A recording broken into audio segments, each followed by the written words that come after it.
सुप्रभात बच्चों। बच्चों, हमने सच्ची मित्रता यह कहानी सुनने के लिए शुरू किया था।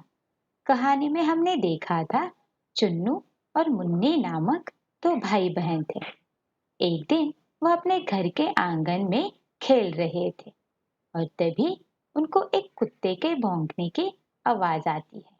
मुन्नी जाकर देखती है और वह कुत्ते को अपने घर लेकर आती है।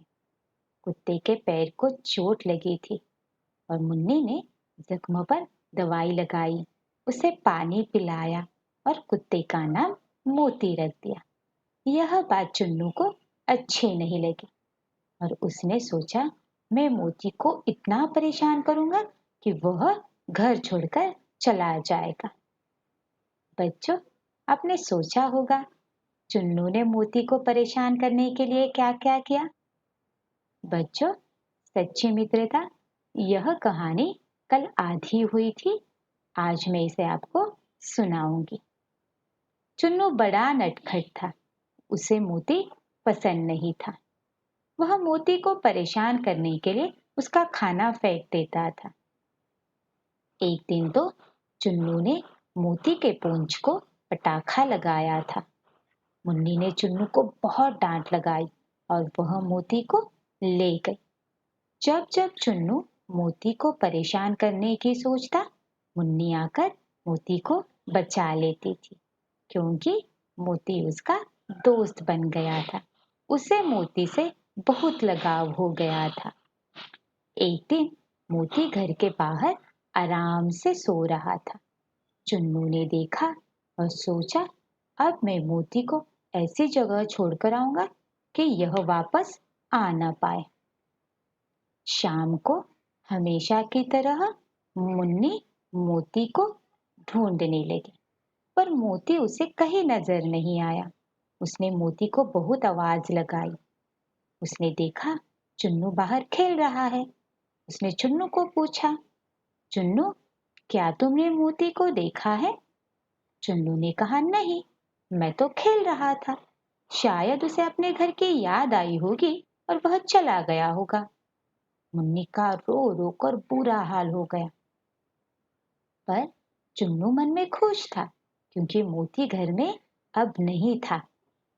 उस रात उनके घर में एक चोर घुस आया। सब आराम से सो रहे थे और तभी चुन्नू और मुन्नी के मम्मी पापा को किसी के चिल्लाने की आवाज आ गई। बचाओ बचाओ बचाओ। उन्हें लगा कोई मदद के लिए चिल्ला रहा है, हमें जाकर देखना चाहिए।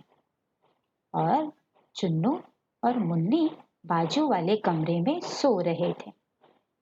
मुन्नी ने चुन्नू को उठाया और कहा, चुन्नू, मैंने अभी अभी मोती की आवाज सुनी। चुन्नू ने कहा, सो जाओ मुन्नी, तुम्हें उसकी याद आ रही होगी।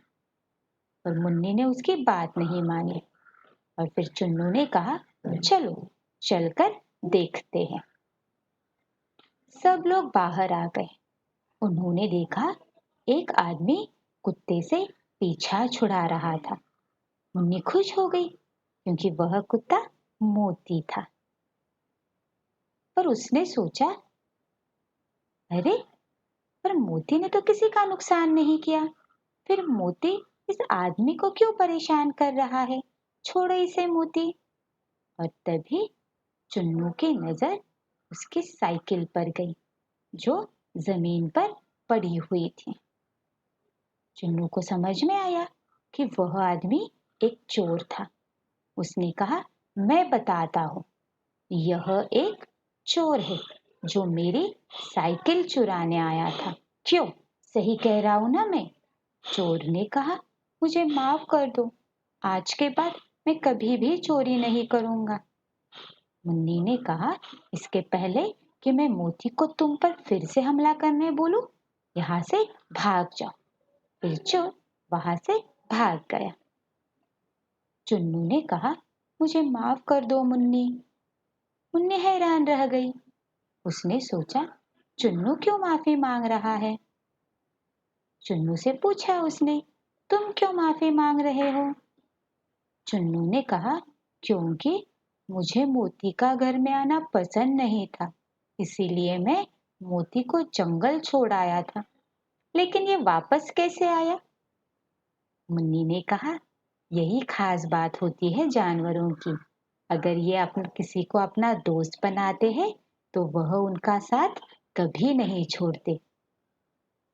तुम मोती को जंगल छोड़ आए और वह खुद अपने घर चला आया और उसने देखा चोर तुम्हारी साइकिल चुरा रहा था और उसने चोर की जमकर खबर ली। चुन्नू को अपनी गलती का एहसास हो गया। उसने कहा, सही कहा तुमने मुन्नी, हम सबको इन बेजुबान जानवरों से सीखना चाहिए कि सच्ची दोस्ती किसे कहते हैं। आज के बाद मैं मोती को कभी परेशान नहीं करूंगा। अब मोती भी मेरा दोस्त है। बच्चों, आशा करती हूँ आपको यह कहानी अच्छी लगी होगी। इस कहानी से हमें क्या सीख मिली? इस कहानी से हमें यह सीख मिलती है, हमें बेजुबान जानवरों से प्यार करना चाहिए, उन्हें कभी भी परेशान नहीं करना चाहिए। आशा करती हूँ इस सीख को आप ध्यान में रखेंगे। आज के लिए इतना ही।